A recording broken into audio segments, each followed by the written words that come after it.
Hello! Let's see how to emulate and build for the FPGA using Xilinx SDXL. After checking that the active build configuration in the Project tab is set to Emulation CPU, let's click on the hammer symbol to start compiling our code. If we double-click on console, we can also observe the log of the compilation. Oh, wait, what happened here? Well, the compiler is not able to find the kernel function because we are missing the extern C in our kernel file. The extern C deems necessary only in case the kernel file is not an OpenCL one. Let's go back in the source code and let's specify it. Great! Let's now save and start compiling again. The build now succeeded and we are ready to run our kernel. Before actually testing it, I want you to show something. If now that we have specified all the necessary instructions for our kernel function, we delete the binary container and try to specify it from scratch, removing the flag specified before, we will observe that SDXL is able to automatically find the kernel function.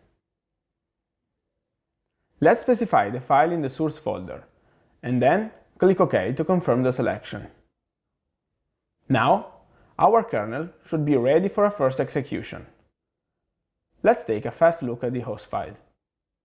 The host file is composed of multiple functions that you will probably never change in the code, and others that are kernel specific.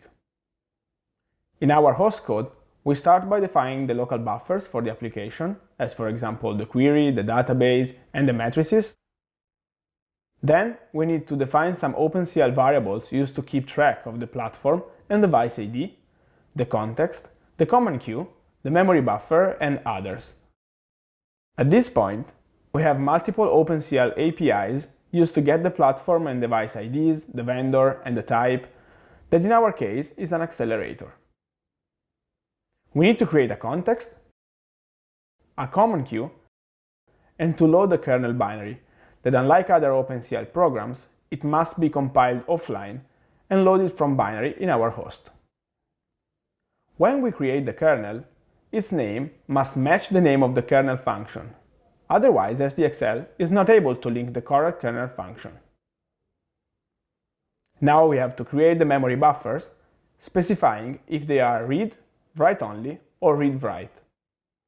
Enqueue the input buffers, set the arguments for our kernel, and then launch our kernel to be executed on the accelerator. In our example, we are using the enqueueTask function as we have a C kernel. However, if we want to run our OpenCL kernel using multiple workgroups and work items, we need to use the enqueueNDRange kernel function. We can now use the CLWait function for attend termination, and then use the enqueueRead function to read the outputs of our kernel. It is very important to always use a test bench in order to understand if the results of the hardware accelerators are correct. In fact, in this host code, we have a software version of the compute matrices function that we use to check the correctness of the results. Finally, we release the memory objects and clean the local buffers. Now you have an introduction to the host file too. Let's clean the project and build it again. This time, let's execute the code to see if everything is working. Something is still not working. This is happening because the host file expects the kernel binary as argument. To specify it, let's go close to the green arrow button and then run configuration. In the Arguments tab, let's flag Automatically Add Binary Containers to Arguments so that the binary container is always given as argument to the function. And then click on Apply and finally run. Awesome! It worked and the results are correct. We have our first implementation of the Smith-Waterman algorithm running in software emulation. In our host file, we created a function that for each run provides the execution time of the kernel on the accelerator. However, SDXL provides automatically multiple information to the user. To observe this information, let's go on the Reports tab under the emulation.cpu. We can see that there are two files, Profile Summary and Application Timeline.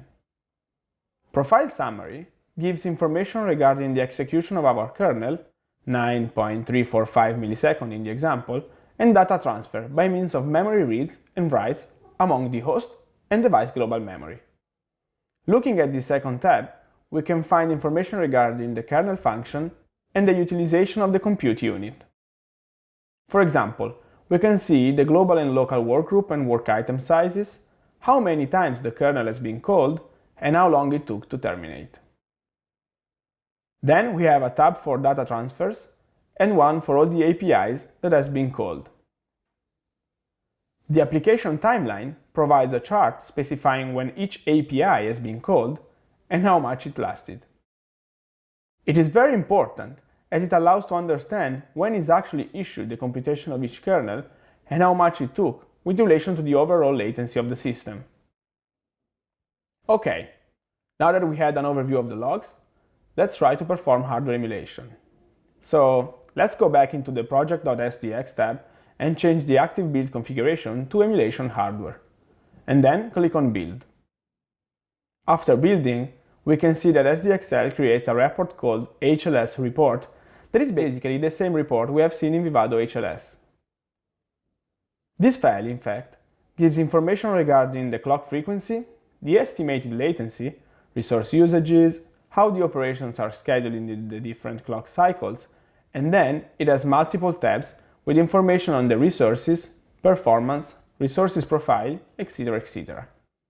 In the reports, we can find a file called System Estimate 2, where there is a sum up of the information contained in the HLS report.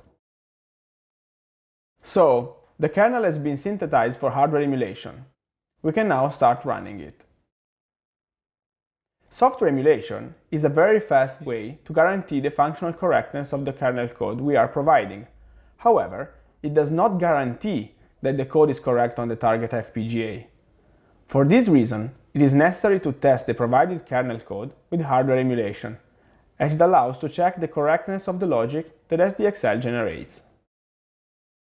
The problem with hardware emulation is that it can be very long, especially if the code involves unoptimized read and writes to the memory, as in our case.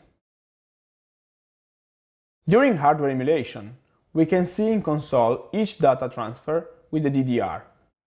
As expected, the computation took way longer than software emulation.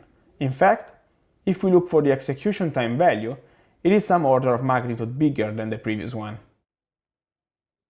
The report we were talking about before are produced for hardware emulation too, but they are providing some more specific information, especially for what concerns data transfer. We can see from the log that the tool provides information regarding the bandwidth usage. In this way, we are able to understand how to fully exploit the bandwidth of the device. As our kernel passed both software and hardware emulation, we can now move to build our architecture for the FPGA device. This is the slowest operation and can take up to multiple hours, so make sure not to interrupt the process. Otherwise, you will not be happy to lose hours and hours of work. Once the building process has completed, we can find the XCL bin binary and the host executable under the System folder. In the Report tab, there are three new reports to observe: the post-synthesis utilization, post-placement utilization, and post-route utilization. All these reports are more specific than the one we were observing in the previous phases, as they are taken after the actual step has been performed.